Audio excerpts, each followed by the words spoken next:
is, what's the practical consequence of this? To think about a practical. I mean, I don't know what is your. I mean, the word democratic economy. That's or democratic business. That's people use that. Yeah.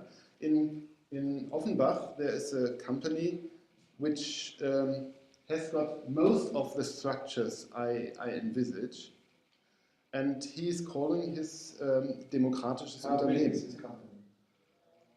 How many people? 20, I think. Yeah. Can I say How something? big is your company? You said you had a GmbH. Roughly how many people? I envisage.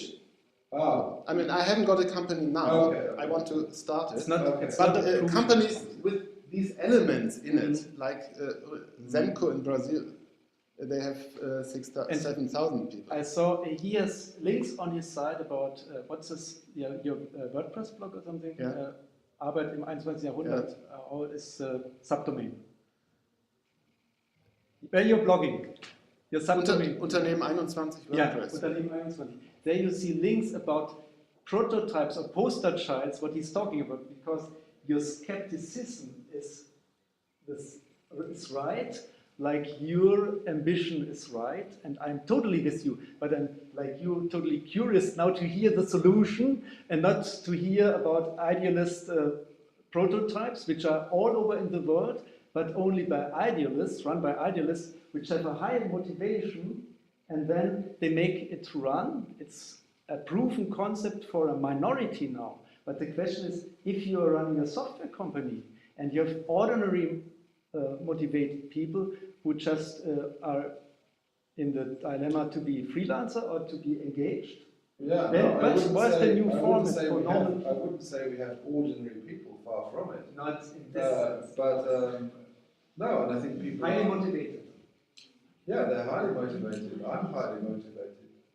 But it's just I'm just interested in how. Let me explain. Yeah. So you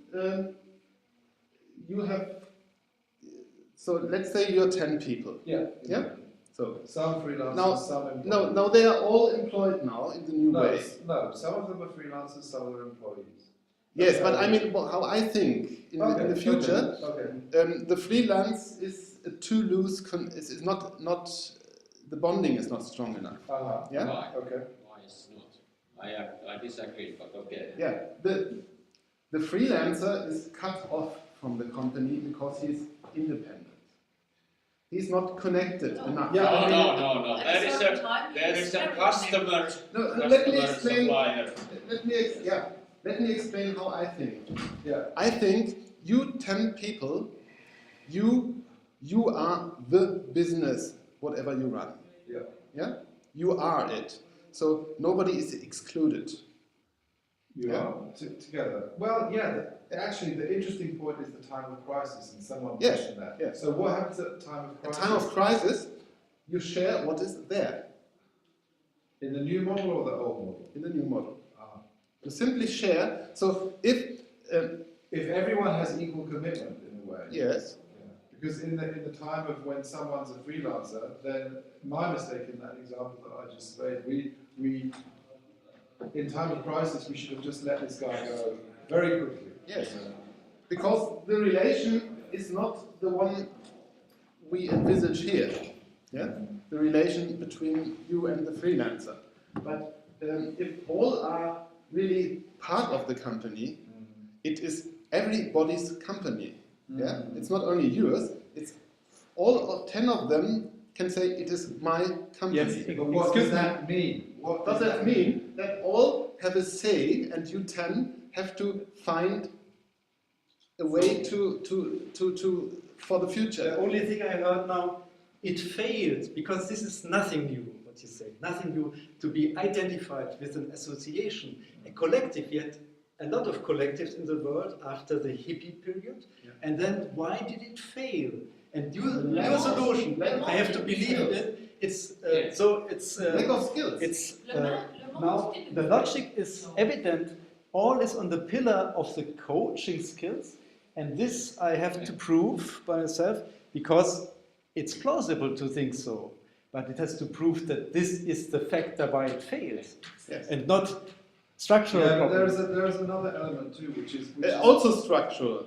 Also. Structure, if you take the structure of this time, then it will always draw everything into this consciousness. Mm. But guys, the coach is the facilitator, right? And I mean, like my partner is a psychologist, right? She's an organizational psychologist. She has been like super helpful, right? And blah blah blah. And actually, we have a business coach who actually he doesn't really coach us. He just gives us jobs sometimes, you know. And I definitely see the role of the coach more and more so. But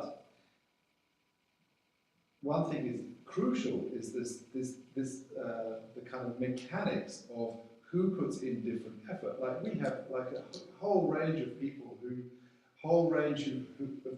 bring different efforts. So for instance, we have one guy who comes in like, I don't know, once a week, twice a week, sometimes he doesn't come for a month, whatever, but he's worked for us for like 3 or 4 years, and he's a very bright guy. You know? I mean, let me continue, please.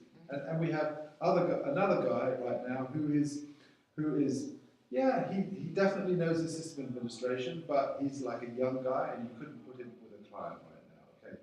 And we're putting lots and lots of money into him, and because he's doing good work, but he's not generating so much money. Then we have another guy who we can rent out in a good way.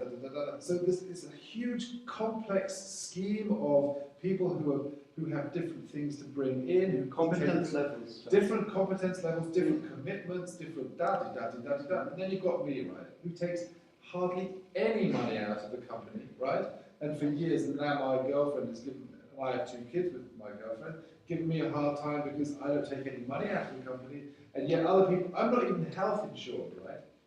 I do not have German health insurance, and other people are, so there's a massive difference. There's a mess, yes. It's a massive difference, and a bit of a mess as well, between commitment, and yet I own 100% of the company, right? So, you know, if one day it's successful, then maybe I'll make some money, but, you know, so... But this is this world, yeah? The winner-loser world. The structures you're using. Yeah? Well, I don't know, because people are happy. Well, you're dreaming of, yeah. I know, I'm not really dreaming of a huge future. You are happy. Let's just say Without.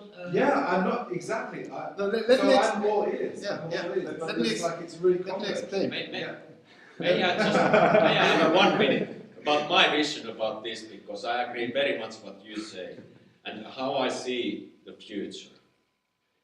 Companies will get down, salary paid jobs will disappear. There will be only independent freelancers everywhere.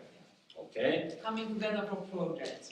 Exactly. And this VBE is going to be virtual organization breeding environments equals co-working space. Mm-hmm. So now the co-working spaces will be the companies. Mm-hmm. Like a beehive. Yes, Okay. exactly. Yeah. And they will be the companies, and then when business opportunity arises, All the bees. then you make virtual team or virtual organization. Virtual doesn't mean digital. It means that it exists as long as you have to do some service or you have to produce some sort of product and so on and so on.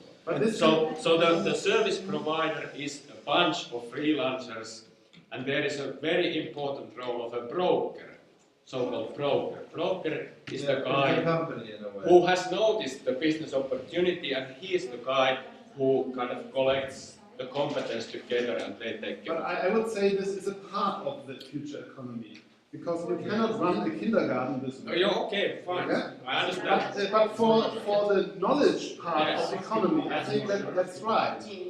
But for the, let's say, we run a kindergarten or a school. It's also Let me explain.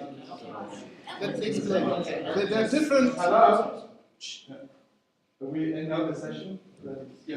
Just technical thing. The photo session